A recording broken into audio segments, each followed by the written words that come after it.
Pagi hari ini kita sama-sama mau belajar dan melihat firman Tuhan. Saya kasih tema firman Tuhan pagi ini, percaya Tuhan atau percaya diri sendiri. Percaya Tuhan atau percaya diri sendiri. Saudara, percaya diri itu penting. Setiap kita harus memiliki percaya diri. Tapi juga jangan kelebihan. Percaya diri yang kelebihan cenderung membuat orang menjadi sombong. Tapi kalau saudara tidak punya percaya diri, maka saudara akan gampang terintimidasi dengan satu keadaan. Lawan dari percaya diri itu adalah minder. Orang yang minder tidak akan pernah bisa berkembang. Saat saudara minder, saat percaya diri saudara luntur, maka tidak ada kekuatan dalam hidup ini yang akan bisa membangkitkan semangat saudara. Sementara firman Tuhan berkata semangat yang patah itu mengeringkan tulang. Mengeringkan tulang. Dengan kata lain seperti ini, saudara-saudara. Orang yang percaya dirinya luntur atau percaya dirinya memudar, mulai hilang percaya dirinya, itu tinggal tunggu waktu saja. Orang kalau sakit, pada waktu dia sudah tidak punya semangat hidup lagi, tidak ada kepercayaan dirinya, maka staminanya atau imun tubuhnya semakin hari akan semakin merosot. Coba saudara perhatikan, orang yang langsung terdiagnosa, tiba-tiba saudara-saudara terdiagnosa kanker. Pada waktu dia syok, kaget, menerima diagnosa dokter itu, maka percaya dirinya turun. Itu membawa imunitasnya pun akan turun. Benar kata firman Tuhan, semangat yang patah itu mengeringkan tulang. Penting kita harus punya percaya diri. Nah, pagi hari ini kita belajar percaya Tuhan atau percaya diri. Kalau percaya diri itu penting, bagaimana dengan percaya Tuhan? Percaya kepada Tuhan. Saya coba cari kamus besar bahasa Indonesia, arti percaya diri dari KBBI atau kamus besar bahasa Indonesia, saudara. Artinya ada 3 arti percaya diri. Yang pertama, kukuh. Kukuh itu sama dengan kokoh. Yang kedua, arti percaya diri itu mantap.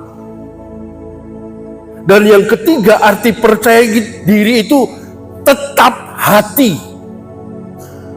Tetap hati itu percaya diri, saudara. Mari kita buka Alkitab kita. Saya akan mulai dari Mazmur 37. Mazmur pasal yang ke-37.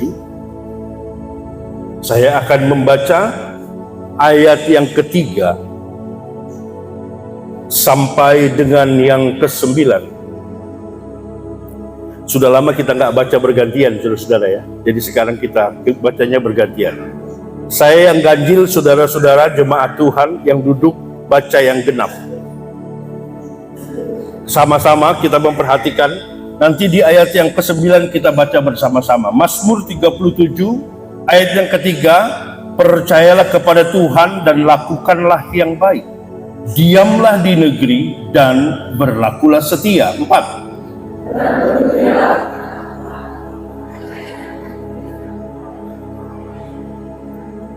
Serahkanlah hidupmu kepada Tuhan dan percayalah kepadanya, dan Ia akan bertindak.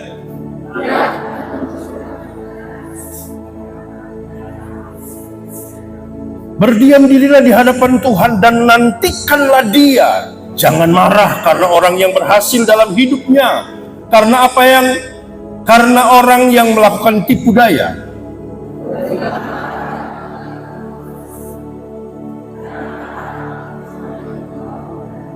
sama-sama 2, 3. Sebab orang-orang yang berbuat jahat akan dilenyapkan, tetapi orang-orang yang menanti-nantikan Tuhan akan.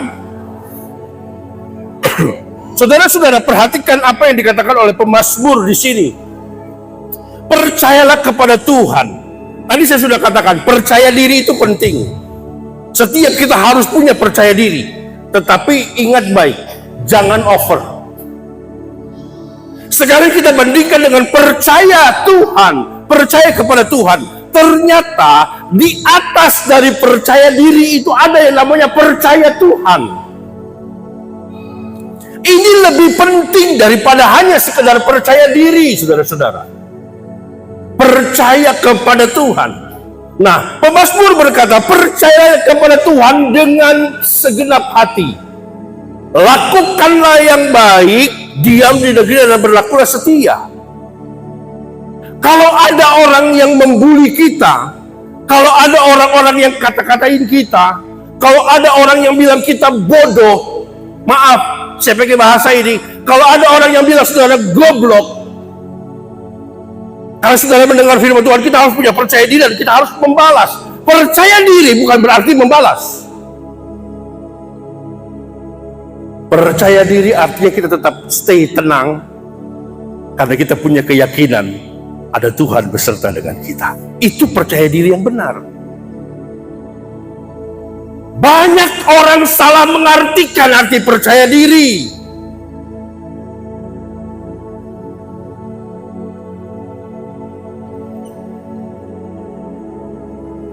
Berlakulah setia.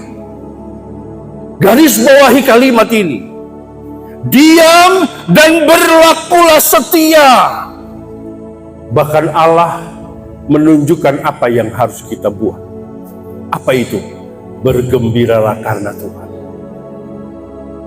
Ini kan pelajaran bodoh, saudara-saudara. Masa kita dibuat orang tidak baik, diperlakukan orang tidak baik, tapi kita harus bergembira.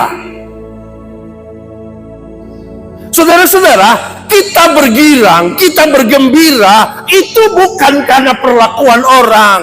Kita memuji Tuhan itu karena kita fokus kepada Tuhan. Bergembiralah karena Tuhan.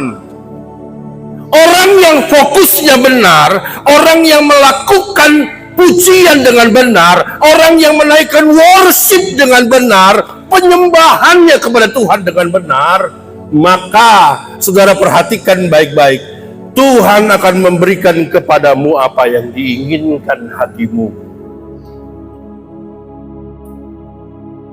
Tadi pagi waktu saya baca-baca kembali persiapan khotbah saya, sambil saya dengarkan di handset saya pujian, penyembahan, saudara-saudara.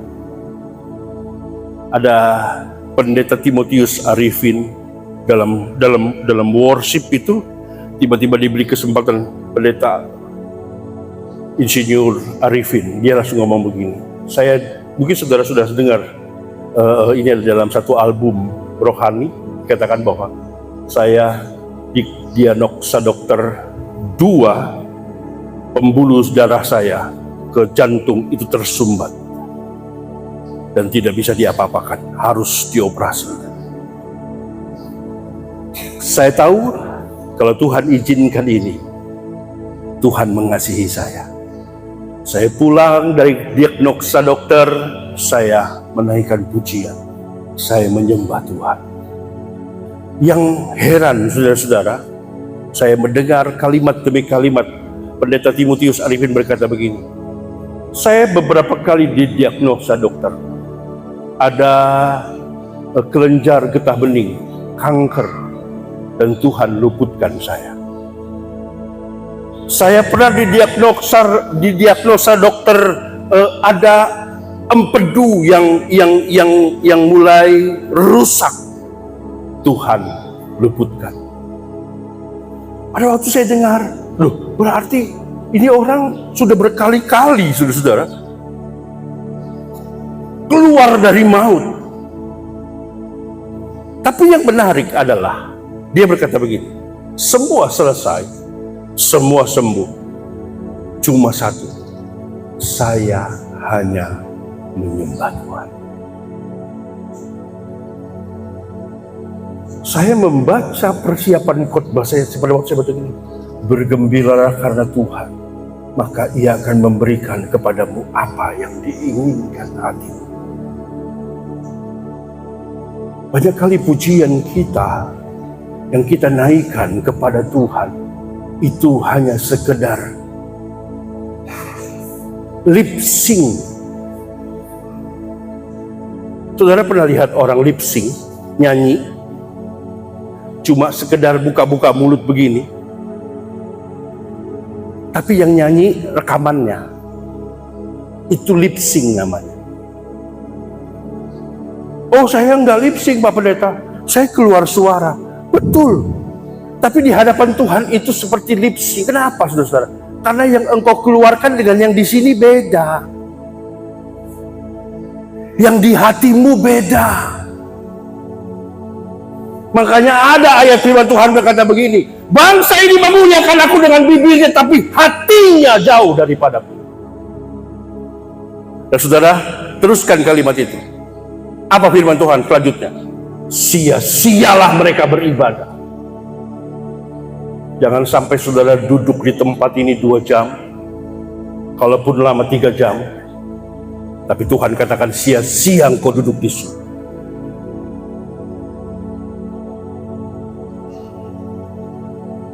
Saya selalu ingatkan ini kepada jemaat Shekinah. Kenapa?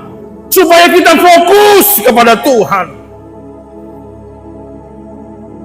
Saudara harus bisa menikmati hadirat Tuhan, sehingga benar-benar pujianmu itu adalah pujian yang keluar dari hati.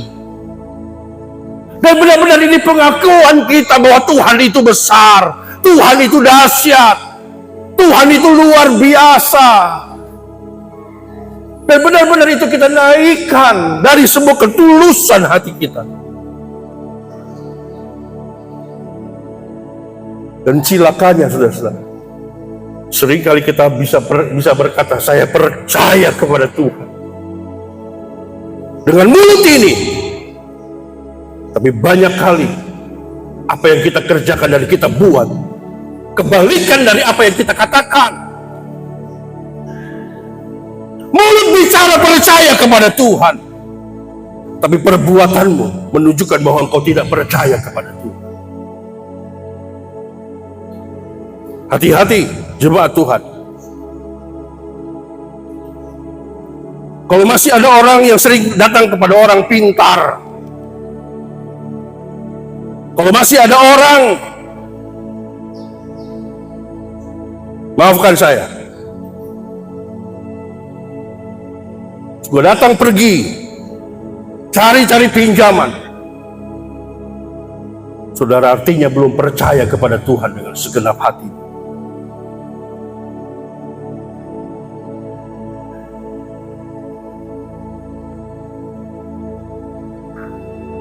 Orang yang percaya itu tunduk pada otoritas Allah, mempercayakan Dia seutuhnya.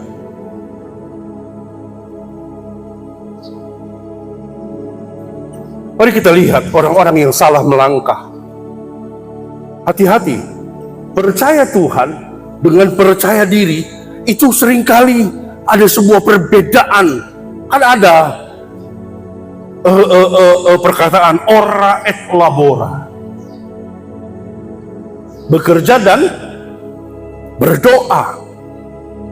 Ya berdoa terus kalau tidak bekerja mau dapat apa Pak Pendeta? Percaya Tuhan, benar percaya Tuhan, tapi kan kita harus bertindak betul, tapi tindakannya yang positif, bukan tindakan yang salah.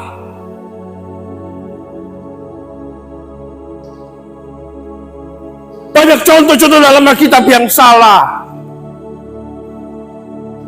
Salah pernah melakukan sebuah kesalahan, bukan dalam Alkitab. Dia pikir, salah pikir. Bukan dari aku keturunan ini, Pak. Mungkin dari dia ini hamba yang baik, yang setia melayani aku. Dikasihnya Hagar.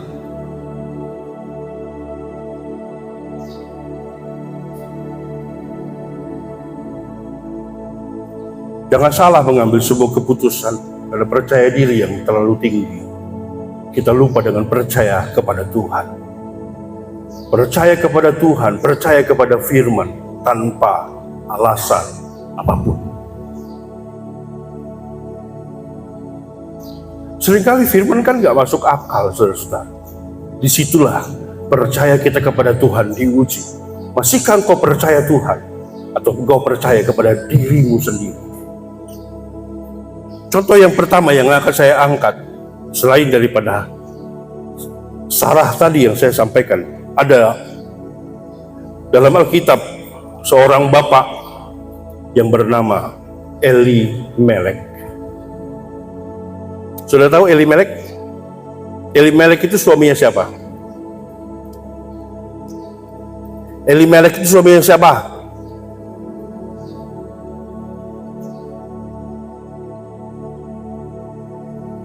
Naomi. Kalau anak-anak bilang Naomi. Rut pasal pertama. Nanti sudah bisa baca di rumah ya. Kalau baca nanti terlalu panjang. Ini khotbah saya panjang banget persiapannya, saudara-saudara. Coba saya lihat ya, beberapa ayat itu nggak bisa habis loh. 1, 2, 3, 4, 5, 6, 7, 8, 9, 10, 11, 12, 13, 14, 15. Oh, satu Alkitab nih. Jadi saudara nanti baca di rumah. Rut pasal 1. Saudara baca ayat pertama. Saya awalnya dengan ayat pertama ya. Pada zaman para hakim memerintah, ada kelaparan di tanah Israel. Garis bawahi. Ada kelaparan. Ini masalah kan? Kelaparan itu masalah, saudara. Kalau mulai kemarau itu masalah. Tentu yang dituntut adalah pria-pria, bapak-bapak, imam-imam, kepala rumah tangga. Apa yang kau harus buat? Usaha apa yang kau akan lakukan? Usaha apa yang saudara mau lakukan untuk memenuhi kebutuhan rumah tangga? Sama dengan Elimelek. Pada waktu terjadi kelaparan di Israel, Elimelek sebagai seorang imam dalam rumah tangga, sebagai seorang pria, dia juga mulai berpikir, apa yang harus dibuat ya? Ini usaha apa yang harus dikerjakan? Usaha apa yang harus dilakukan? Saudara mulai lihat peluang-peluang bisnis, roti bakar udah ada, bikin kue udah ada, bakso sudah menjamur, pecel lele ada nggak? Pecel lele di sini, pecel lele gelok udah ada. Apalagi itu sudah. Ayam geprek. Ibu Lydia udah bikin ayam geprek. Nggak tahu masih ada nggak ayam gepreknya sekarang? Udah nggak ada, bangkrut ya. Kok bangkrut? Orang kan sudah mulai berpikir, ini usaha apa yang harus dibuat ya? Kalau mau keluar,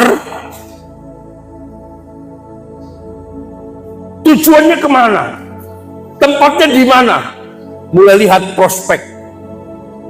Kira-kira kalau saya buka di kota bumi, daerah mana yang bisa kita jangkau? Pasar induk, Kelapa 7,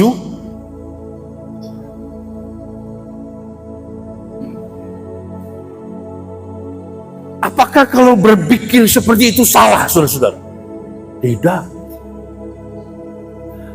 Apa yang dipikirkan Elimelek ini pasti benar. Karena tugas, karena tanggung jawab sebagai seorang pemimpin, wajar dia berpikir seperti itu. Maka saudara perhatikan, lalu pergilah seorang dari Bethlehem Yehuda beserta dengan istri, kedua anak laki-laki ke daerah Moab untuk menetap di sana sebagai orang asing. Orang itu ialah Elimelek. Elimelek akhirnya mengambil sebuah keputusan. pergi ke Moab. Tentu bukan sekonyong-konyong, tanpa survei, tanpa berpikir, tanpa melihat. Lot saja pada waktu dia diperintahkan Abraham untuk berpisah, maka dia lihat ini. Menurut penglihatan Lot, wow, lembah itu subur, baik. Dibandingkan tempat yang lain, pilihan Lot tidak salah. Betul, menurut pandangan mata Lot itu baik. Tapi pertanyaannya adalah, Lot lupa bertanya kepada Tuhan. Sama seperti Elimelek. Betul, terjadi kelaparan di Israel. Percaya diri boleh, Bapak Ibu, saudara-saudara. Anak-anak muda, percaya diri boleh. Tapi kalau engkau melupakan percayamu kepada Tuhan, hati-hati. Engkau akan mengalami sesuatu yang berbahaya. Saya cepat saja. Elimelek itu punya arti nama Elimelek itu Allah itu raja. Hebat ya. Arti namanya Allah itu raja. Tapi dalam tindak tanduknya, dalam apa yang dia buat, dia tidak mengikut sertakan Allah dalam hidup. Kenapa sih nggak mau bertanya dulu kepada Tuhan? Ishak benar pernah mau pergi ke Mesir, tapi kan dia ngobrol sama Tuhan. Tiba-tiba Tuhan bilang begini, jangan berangkat, diam di sini. Ini orang yang melibatkan Tuhan. Dan Ishak percaya. Elimelek tidak, saudara-saudara. Mari kita lihat hasil dari ketidakpercayaan Elimelek bahwa Tuhan mampu menghidupi keluarganya di tempat yang kering sekalipun. Lihat ayat yang ke-19 dari Rut pasal pertama. Dan berjalanlah keduanya sampai mereka tiba di Betlehem. Ketika mereka masuk ke Betlehem, gemparlah seluruh kota itu, karena mereka dan perempuan-perempuan berkata, Naomikah itu? Perhatikan saudara. Tetapi ia berkata kepada mereka, janganlah sebut aku Naomi, sebutlah aku Mara, sebab yang Maha Kuasa telah melakukan banyak yang pahit kepadaku.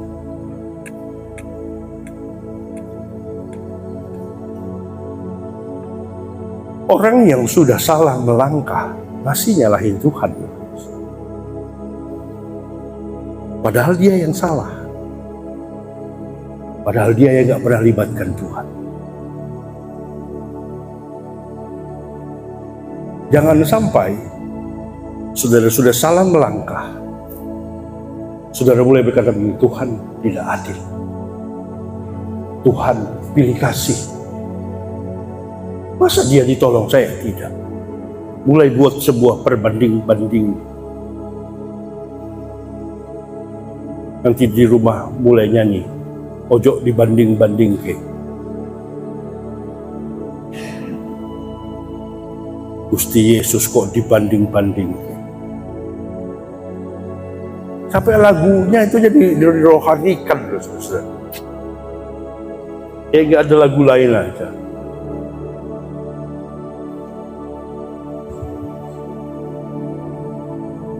Dan firman Tuhan, kalau saudara baca di rumah, bagaimana Naomi akhirnya menikmati sesuatu yang pahit dalam hidupnya. Suaminya dulu diangkat Tuhan. Amin. Kedua anaknya Mahlon dan Kilion juga dipanggil Tuhan. Naomi kan tidak punya sanak saudara di Moab. Dia perantau. Dan Moab itu penyembah berhala. Kulturnya sudah berbeda. Orang kalau hanya berpikir hanya untuk finansial, tapi lupa mencari Tuhan, hati-hati. Ini menunjukkan bahwa dia tidak percaya kepada Tuhan. Makanya setiap anak-anak muda pergi kerja kemanapun, kalau pamit sama saya, saudara-saudara, selalu saya bersama dengan Ibu Gal selalu bilang begini, cari gereja, cari tempat ibadah. Kenapa, saudara-saudara?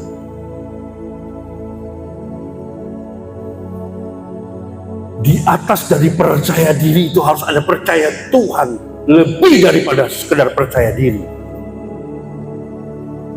Kita harus percaya kepada Tuhan karena Dia pemegang kendali hidup kita.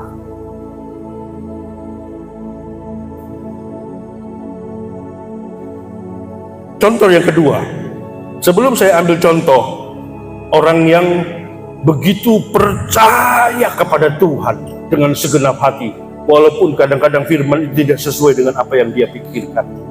Tapi saya juga mau mengangkat contoh-contoh ini adalah orang-orang yang seringkali tidak masuk akal dan mereka, masa iya sih gitu kan. Kadang-kadang kita seperti itu, saudara. Pada waktu sampaikan firman, itu mah bisa-bisanya Om Semi kayaknya deh. Silakan pilihan di tangan saudara. Saudara mau percaya Tuhan atau percaya diri saudara? Tidak mau melakukan firman Tuhan aslinya. Silakan. Pilihan ada di tangan saudara. Kejadian pasal 19. Saudara perhatikan ini. Saya baca ayat 17. Contoh yang kedua. Sesudah kedua orang itu menuntun mereka sampai keluar, berkatalah seorang. Kejadian 19 ayat 17. Berkatalah seorang ini, yang menuntun ini, saudara-saudara, dia bilang begini, larilah, selamatkanlah nyawamu. Lari itu supaya nyawanya selamat. Perhatikan perintah ini. Janganlah menoleh ke belakang. Dan janganlah berhenti dimanapun juga di lembah Yordan. Lari ke pegunungan supaya engkau jangan mati lenyap. Saudara, kalau saudara dapat perintah ini, kira-kira saudara percaya gak? Lari, jangan noleh. Kalau kamu noleh ke belakang, kamu mati.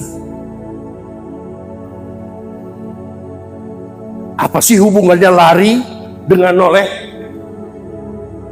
Ada nggak hubungan noleh? Kalau noleh gini langsung tiba-tiba semaput, jantungnya berhenti. Ada nggak hubungannya leher noleh ini kontaknya dengan jantung, tiba-tiba jantungnya berhenti? Ada nggak hubungannya, saudara-saudara? Kan nggak ada hubungannya menurut diagnosa dokter sekalipun. Coba boleh saudara tanya dengan dokter Septa, dokter Yohan. Ada nggak hubungan kalau orang lagi lari terus dia noleh begini? Banyak kok orang yang lihat gini, lawanku udah sampai di mana? Walaupun pelajaran dalam perlombaan, pokoknya arahkan ke depan, jangan lihat ke belakang. Karena pada yang ada saudara-saudara pelajarannya, kalau saudara menoleh itu, sprint saudara ini berkurang larinya, speednya berkurang. Makanya dilarang menoleh. Karena supaya speednya itu terus sama, kalau bisa ditingkatkan speednya. Saya dulu hampir jadi pelari loh, saudara-saudara. Karena kalah aja di lomba.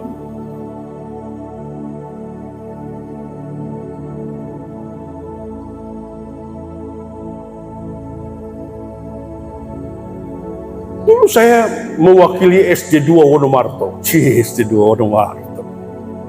Ya. Saya dulu 100 meter karena kurang taat, saudara-saudara. Habis lari, menang, masuk final, saudara-saudara. Keluar stadion, cari es, minum. Begitu kembali, loh, sudah selesai pertandingannya. Ya, harusnya saya menang, saudara-saudara.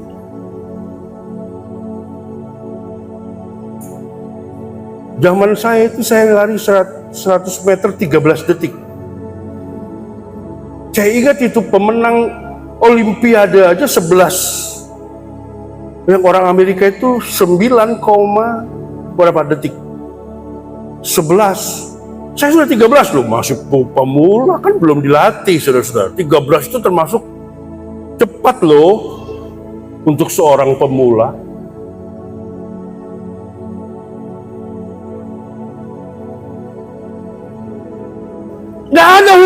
dengan kematian. Saya percaya istri Lot juga berpikir begini. Ya, pasti hubungannya. Masa disuruh lari dan gak boleh noleh. Kalau kamu noleh, kamu mati. Kalau yang ngomong pendeta Simeonatan, boleh saudara nggak percaya. Dokter saja kalau ngomong masih saudara langgar kan? Bapak ini kolesterolnya tinggi pak, nggak boleh makan ini. Begitu lihat orang makan. Alah dokter apa? Hah, suwen. Enak ini kok gak oleh dipangan. Sikat saudara. Habis sikat gini-gini. Kenapa kok tegang ya?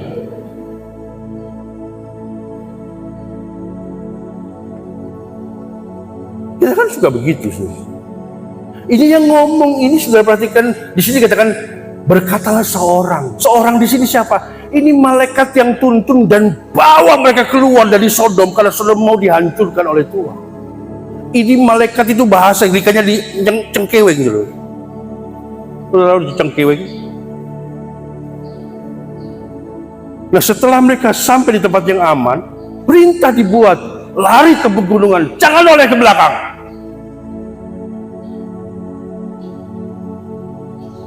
Percaya diri atau percaya firman atau percaya Tuhan, nggak ada hubungannya.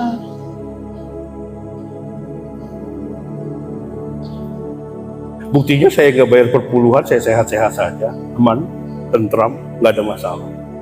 Sampai sekarang bertahun ke tahun saya hidup dan saya jadi orang Kristen, nggak ada masalah. Karena itu perjanjian lama. Pendetanya mau-mauan aja perpuluhan supaya pendetanya kaya.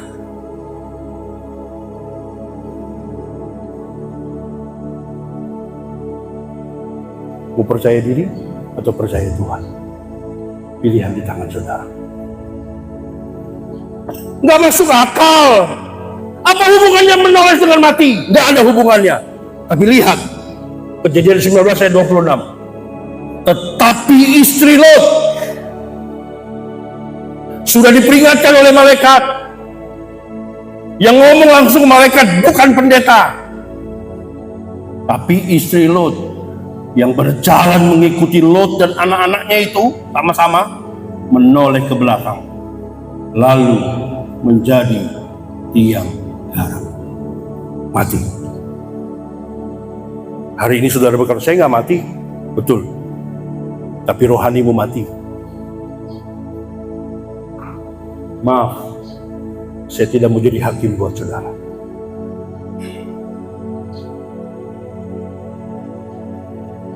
Kalau engkau tidak mau dengar firman, kalau engkau tidak mau taat kepada Tuhan, rohanimu mati. Tuhan biarin saudara ada di gereja ini. Iblis juga senang kok saudara ada di gereja ini.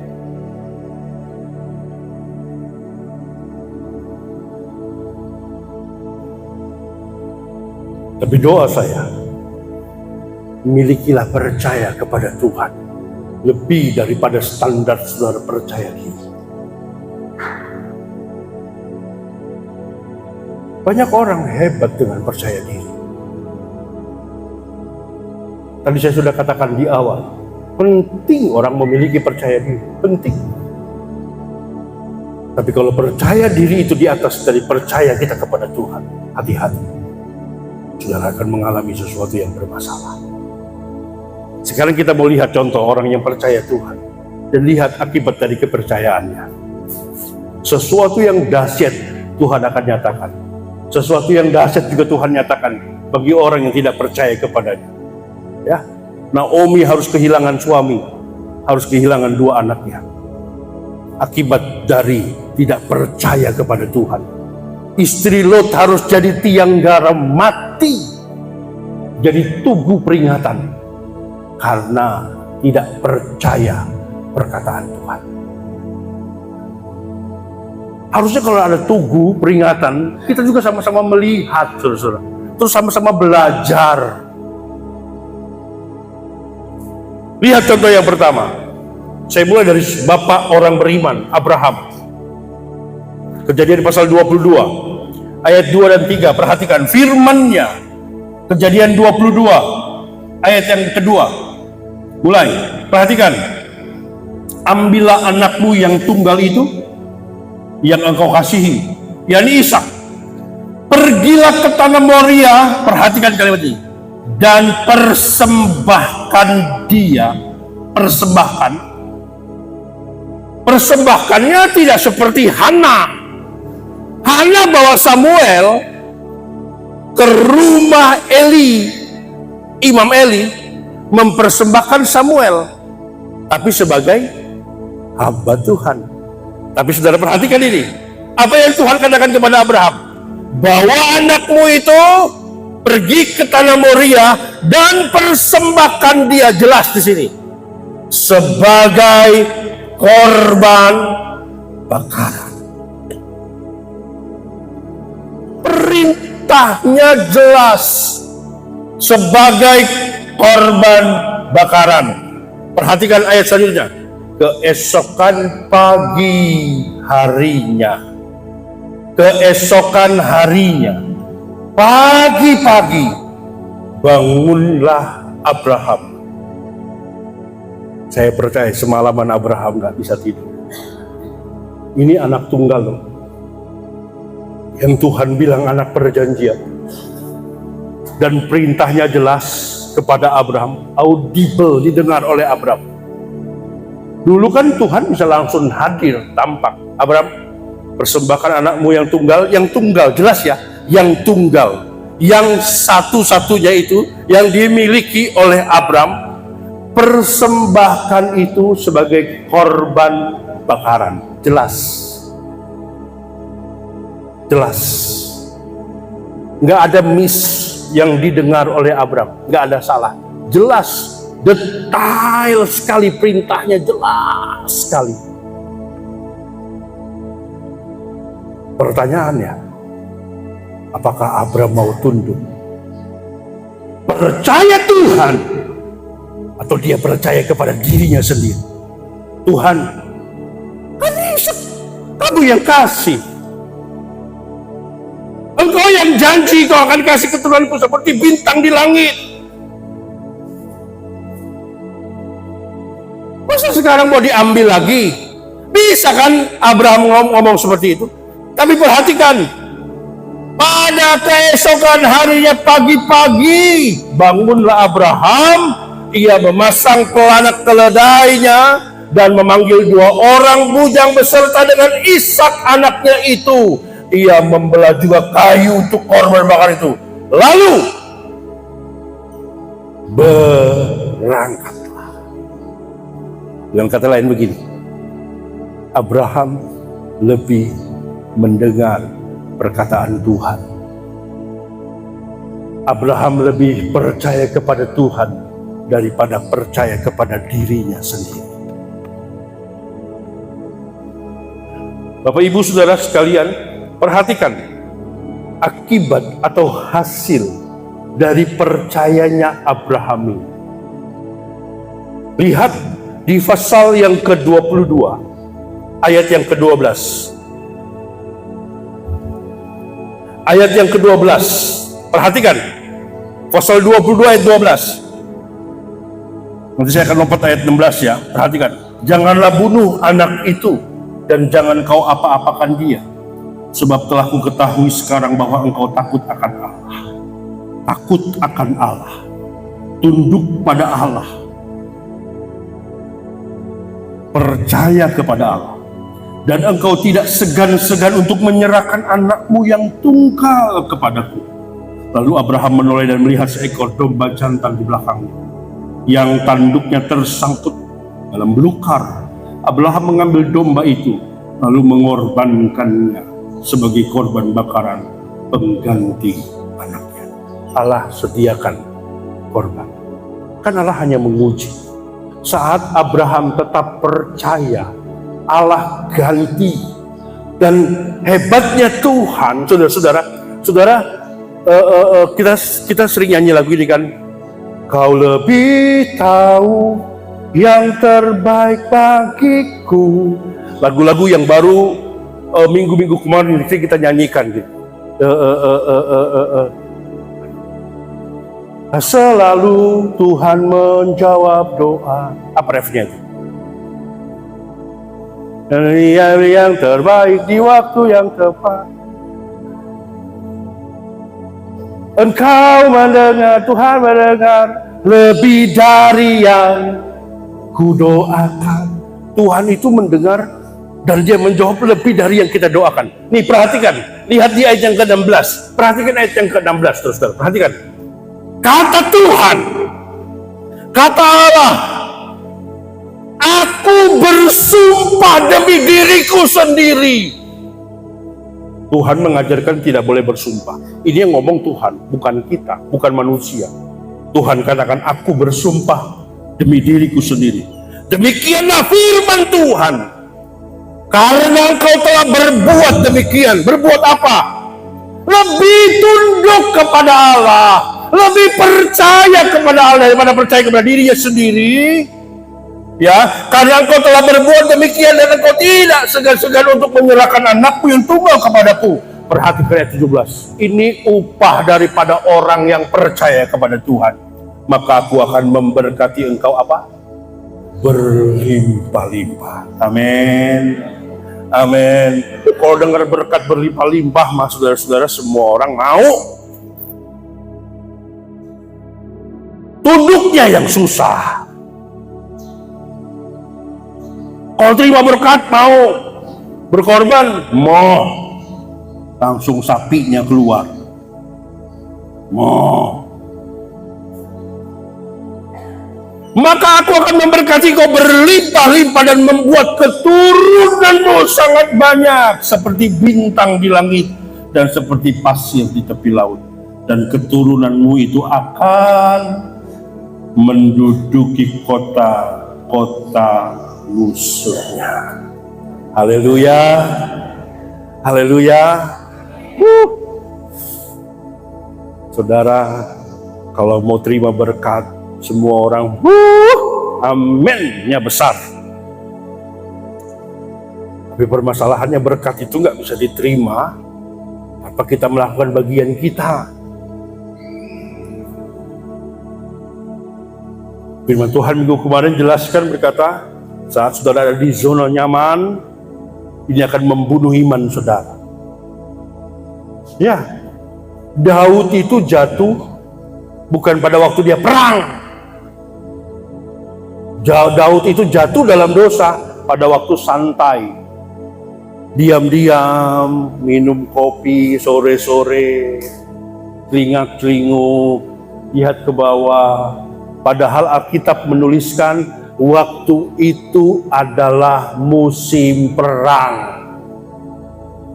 Seharusnya Daud ada di medan perang. Tapi dia berkata begini, Tuhan ngaso dulu ya. Capek loh.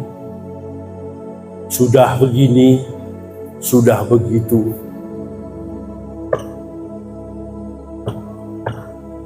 Dalam zona nyaman, itu akan membuat saudara jatuh. Imanmu gugur. Kalau pendeta kemarin berkata, imanmu mati. Jangan ada di zona nyaman. Kenapa, saudara? Karena kita ini adalah laskar. Kalau almarhum pendeta Pit Bawohang dulu, saudara, kalau kami kumpul doa, dia selalu ingatkan, apalagi kami kan tim PI kan, penginjil, dia selalu bilang, kita adalah Kopassus nyala. Wih, saudara, Kopassus nyala. Kopassus itu artinya ada di depan, kalau mati duluan, gitu saudara. Kita kan kalau mau dibilang Kopassus senang, begitu mau mati, nggak mau. Pangkat mau, jabatan mau. Aneh kadang-kadang kan seperti itu sebenarnya.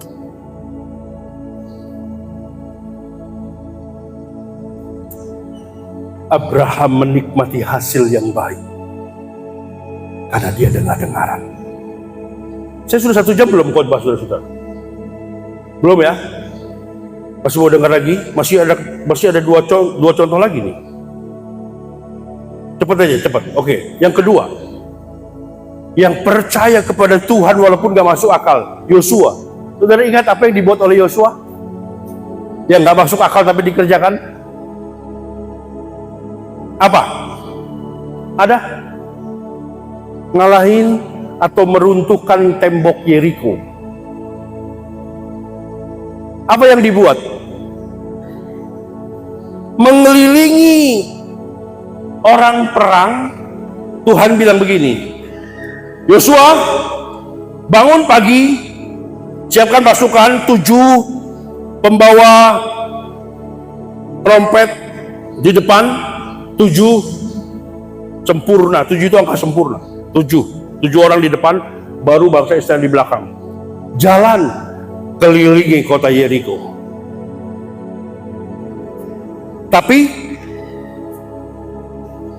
silent. Bahasa Inggris lagi. Diem. Gak boleh ngomong. Saudara kan gak betah kan kalau gak boleh ngomong kan? Pengennya ngomong.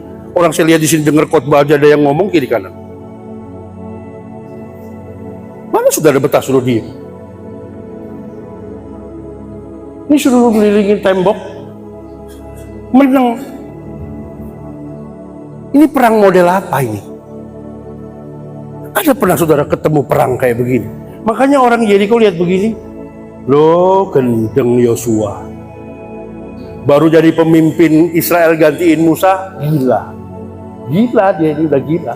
Nggak kuat, nggak mampu, otaknya nggak mampu. Yosua. Padahal ini perintah Tuhan. Tuhan yang suruh. Kalau saudara jadi Yosua pada waktu dapat perintah ini, saudara mikir kan, apa kata orang?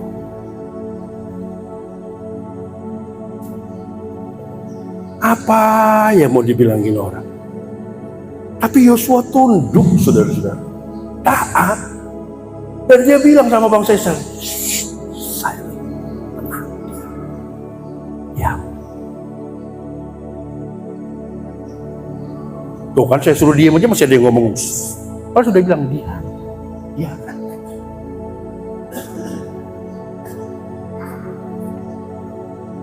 Gimana kalau ada yang batuk? Lagi jalan begitu tiba-tiba.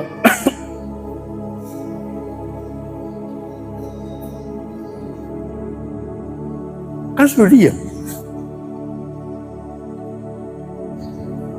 Saya nggak tahu. Saya belum pernah baca Alkitab sih bangsa Israel ada batuk, pilek belum ada. Nggak saya temukan.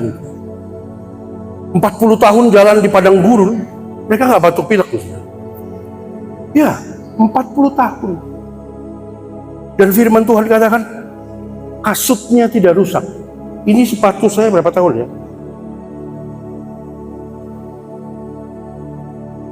Ada 2 tahun ini. Ada kayaknya ya. Lihat sudah ada tapaknya. Sudah nyaris rata. Udah nggak ada lagi geriginya. Artinya sudah halus. Baru mau 2 tahun. Lah 40 tahun jalan di pasir nggak rusak.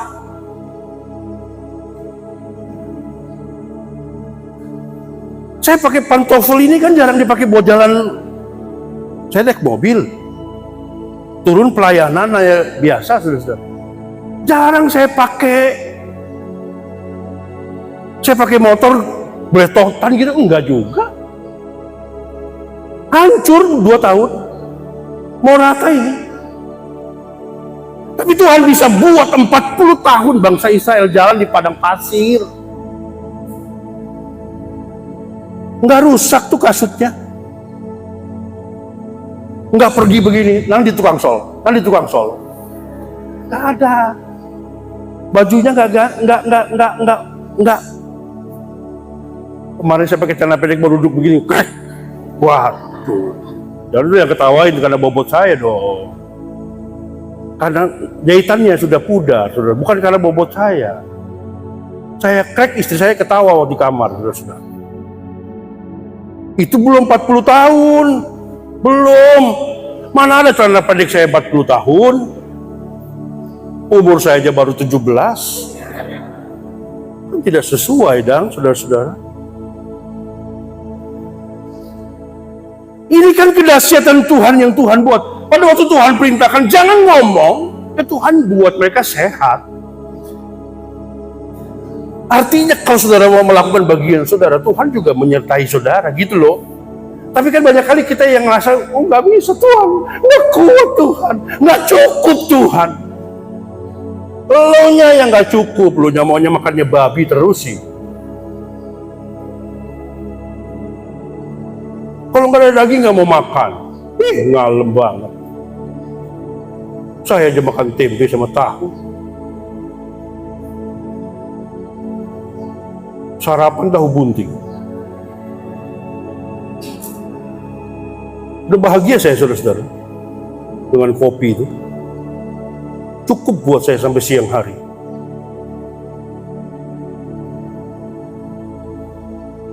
Saya kalau di mana-mana gampang buat saudara saya itu. Bener. Saya makan nggak ngerepotin orang. Saudara kasih Indomie, saya bahagianya luar biasa.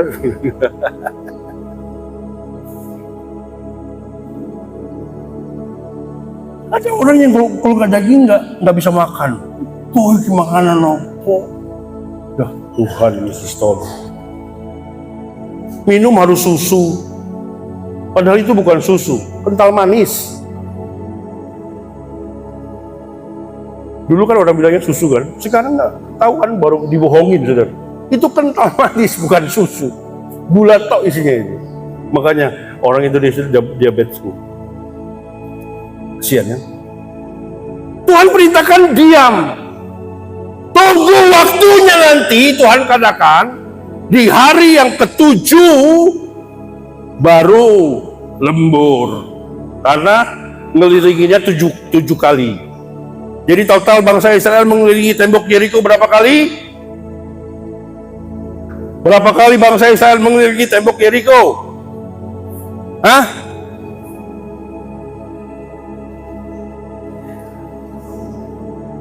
Piro. Tuhan kan perintahin 7 hari kamu mengelilingi tembok Yeriko. Jadi totalnya mereka mengelilingi tembok Yeriko berapa kali? Hah? Berapa kali saudara? Ya 13 gitu loh, ngomongin takut bener saudara, nggak di absen nggak? 13. Kan setiap hari 1 kali putaran. 6 hari. 6 kali 1 6. Hari yang ke-7 kamu putarin 7 kali. Jadi 7 tambah 6 13. 13 kali mereka putarin selama seminggu. Dan suruh diem. 12 hari 12 kali putaran menang, gak ngomong apa-apa. Ada gak yang buang angin? Kita nggak usah mengandalkan kentut lah segala macam, batuk segala macam, nggak usah diomongin. Pokoknya yang Tuhan bilang mulutnya yang diam. Kalau yang lain-lain bunyi nggak apa-apa. Itu kesehatan. Orang nggak bisa kentut bayar loh masuk rumah sakit.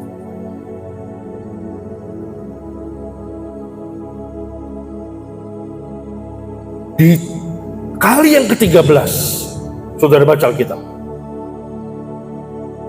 Yosua tiba-tiba teriak begini, berseru. Baru mereka semua ngomong, haleluya, terpujilah nama Tuhan. Kalau Alkitab menuliskan dalam Mazmur, selalu kalimatnya begini, bahwasannya untuk selama-lamanya kasih setianya. Diawali dengan kalimat ini, Allah itu baik, bahwasanya untuk selama-lamanya kasih setianya. Itu kalimat yang selalu diucapkan dalam Alkitab. Jadi naikkan bangsa Israel. Kalau kau mengalami sesuatu, ucapkan kalimat itu. Dan itu Alkitab yang katakan, Allah itu baik, bahwasanya untuk selama-lamanya kasih setia. Ini bukan mantra, tapi ini doa yang selalu bangsa Israel naikkan kepada Tuhan. Allah itu baik, bahwasanya untuk selama-lamanya kasih setia. Artinya, Tuhan tidak pernah dusta dengan setiap kalimat-kalimatnya. Tuhan tidak pernah dusta dengan setiap firman-Nya. Karena apa yang Dia katakan itu pasti dibuktikan dan terjadi. Dan benar, Yosua pasal 6 ayat yang ke-20, lalu bersoraklah bangsa itu, sedang sangkakala ditiup, semua ditiup, musik dimainkan, ya. Segera sudah bangsa itu mendengar bunyi sangkakala, bersoraklah mereka dengan sorak yang nyaring, maka runtuhlah tembok itu. Saudara, setiap masalah yang kau hadapi itu sama seperti tembok Yeriko. Apa masalah yang kau sedang hadapi? Ada kalanya Tuhan katakan, tenang, diam. Nggak usah cerita kiri kanan, nggak usah ngomong kemana-mana. Engkau mau tunduk Tuhan atau engkau? Kadang-kadang kita ngeliat Tuhan bilang ngomong, tahu nggak? Aku itu lagi ngadepin masalah. Padahal Tuhan sudah bilang diem, nggak usah ngomong, nggak usah cerita. Tapi nggak tahan, saudara-saudara, mulutnya nggak tahan. Mulai cari utangan kemana-mana, yang bisa diutangin, mana bisa diutangin, nggak tahan.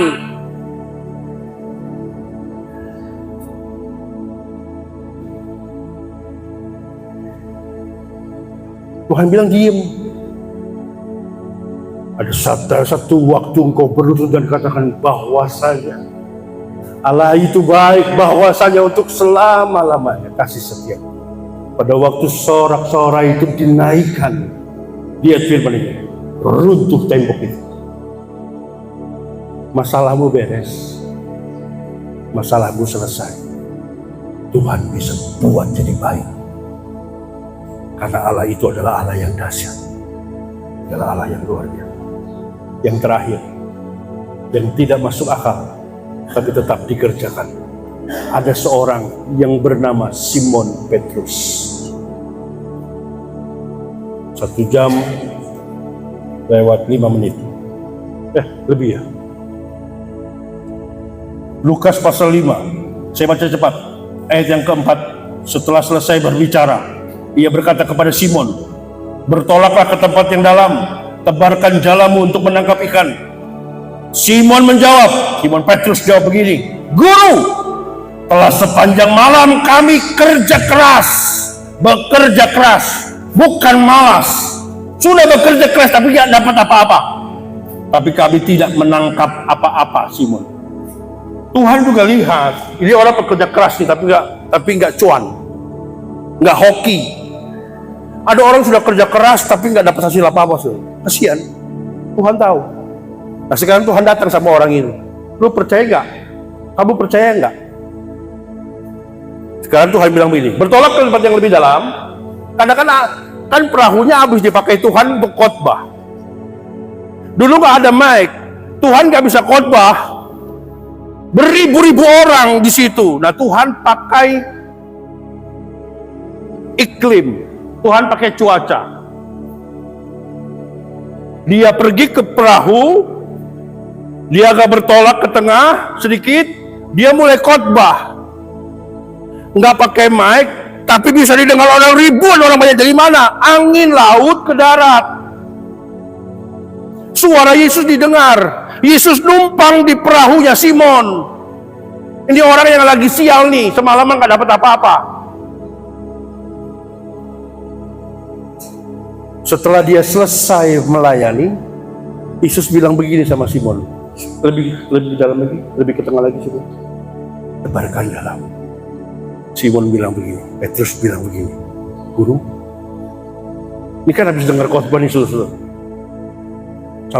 Sambil dia ngebersihin jalannya, dia dengerin khotbah. Wow, Yesus ya namanya, hebat sekali dia.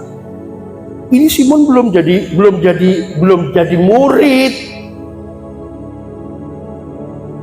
belum jadi muridnya, baru dengar khotbah, tapi langsung respon, langsung percaya. Perhatikan kalimat ini, Guru, telah sepanjang malam kami bekerja keras, kami tidak menangkap apa-apa. Perhatikan kalimat ini, tetapi karena engkau menyuruhnya, aku akan menebarkan jala juga. Orang nangkep ikan itu malam, nggak ada yang siang-siang, kecuali orang mancing. Kalau nelayan pergi perahu itu malam, kalau siang ikannya sudah mencar di laut itu. Kenapa malam? Karena ikan kan cari terang. Nelayan itu bawa lampu, dia nyamperin lampu, nangkepnya gampang. Kalau siang itu ikannya di jalan, mana ada ikan ngumpul? Awan dari mana? Kecuali kalau zaman sekarang yang orang-orang luar negeri itu ada monitornya, perahu itu kapalnya saudara-saudara ya jalan itu lihat ke bawah ada kameranya, di mana ada gerombolan ikan di bawah, ketahuan oh di sini, silakan pancing, ikannya ada di bawah, ketahuan dari layar. Orang-orang bule kayak gitu. Orang Indonesia lain, pakai generator nyeblur. Tuh anak pantai. Nggak pakai oksigen, pakai kompresor. Mana Pak Menanti? Gak datang Pak Menanti ya? Ya, saudara-saudara, udaranya pakai kompresor, turun. Pakai selang panjang-panjang, puluhan meter. Itu orang Indonesia, beda. Kalau orang negeri pakai kamera, tinggal pakai apa lihat. Oh, ikan ketahuan. Tuh banyak tuh. Silakan ambil, pancing, gampang. Nggak rentar yuk ke bawah nyemplung-nyemplung, belum bengek-bengek asma, saudara. Kita kalah teknologi kayak gitu. Nah Yesus, Simon itu dengar, Simon itu percaya kepada Tuhan. Lihat hasil dari kepercayaan Simon. Lukas pasal 5 ayat yang ke-6, perhatikan baik-baik. Dan setelah mereka melakukannya, karena percayanya Simon, dia tebar jala walaupun di siang. Nggak masuk akal, bodoh banyak orang. Mereka menangkap sejumlah besar ikan. Sejumlah besar ikan. Perhatikan kalimat ini. Sehingga jala mereka mulai koyak. Nggak dapat nampung.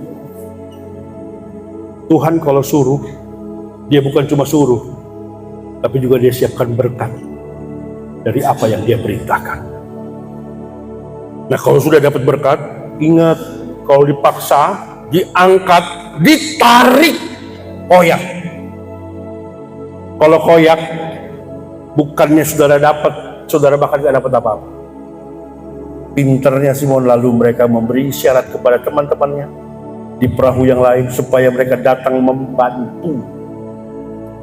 Panggil orang lain. Kalau diberkati, jangan gini, mumpung gak ada yang tahu. Iku ngentit namanya.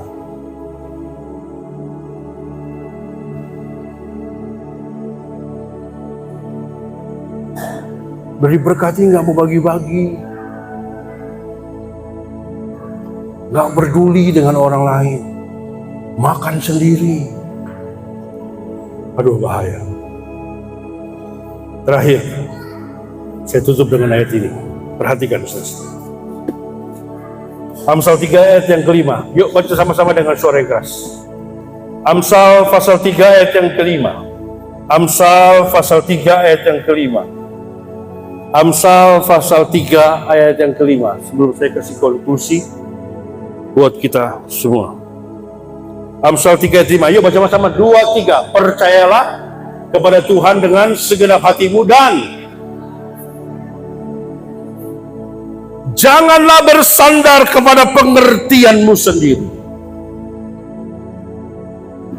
Ku hidup karena percaya. Jangan bersandar pada pengertian sendiri. Saya kasih konklusi pagi hari ini, siang hari ini. Tadi saya sudah katakan percaya diri itu penting. Orang harus punya percaya diri. Kalau saudara tidak punya percaya diri, saudara akan terintimidasi. Orang yang terintimidasi, lambat laun dia akan semakin lemah dan tidak berdaya. Konklusi dari firman Tuhan pagi hari ini adalah, kalau kita hanya memiliki percaya diri tanpa kita percaya kepada firman Allah, satu saat kita akan tersesat atau salah langkah. Artinya, milikilah percaya diri, tetapi jangan pernah lupa di atas segala percaya diri itu ada percaya kepada Tuhan.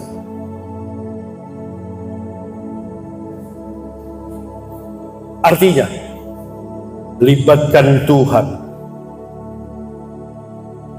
dalam segala sesuatu, dalam segala hal. Dengan melibatkan Tuhan, kita akan tetap mempercayai Dia untuk mengambil peran penting dalam hidup kita. Mengapa, saudara-saudara? Galatia pasal 2 ayat yang ke-20 berkata, namun aku hidup, tetapi bukan lagi aku sendiri yang hidup, melainkan Kristus yang hidup di dalam aku. Dan hidup yang kuhidupi sekarang di dalam daging adalah hidup oleh iman dalam Allah yang telah mengasihi aku dan menyerahkan dirinya untuk aku. Saudara dan saya bukan hidup untuk diri kita sendiri. Kita sudah ditebus. Dan firman Tuhan katakan sudah lunas dibayar. Salib sudah mengerjakan itu buat saya dan saudara. Hari ini kita memperingati. Kita akan menikmati tubuh dan darah Yesus. Salib adalah bagian dalam hidup saya dan saudara. Yang akan pernah bisa kita pungkiri. Kita perlu Tuhan. Kita akan makan sehidangan dengan Tuhan. Firman Tuhan katakan tubuh Tuhan telah benar-benar makanan. Dan darah Tuhan itu benar-benar minuman. Kenapa kita nggak boleh minum darah, saudara? Kenapa kita nggak boleh minum darah? Firman Tuhan berkata di dalam darah ada nyawa, ada jiwa. Kita minum anggur ini, tapi anggur ini lambang daripada darah Yesus. Kenapa hanya darah Yesus yang boleh kita minum? Karena di dalam darah ada nyawa. Darah ini menyucikan, menguduskan, mentahirkan, membenarkan hidup. Ada orang suci di sini? Ada orang hebat di sini? Tapi darah ini akan menyucikan saudara. Darah ini akan menguduskan hidup. Bahkan kalau ada saudara yang sakit hari ini, bilur-bilur bersama dengan darah akan menyembuhkan setiap sakit penyakit. Pada waktu engkau datang dengan iman dan katakan, Tuhan, aku percaya. Di atas dari percaya diriku, aku percaya kepada Tuhan.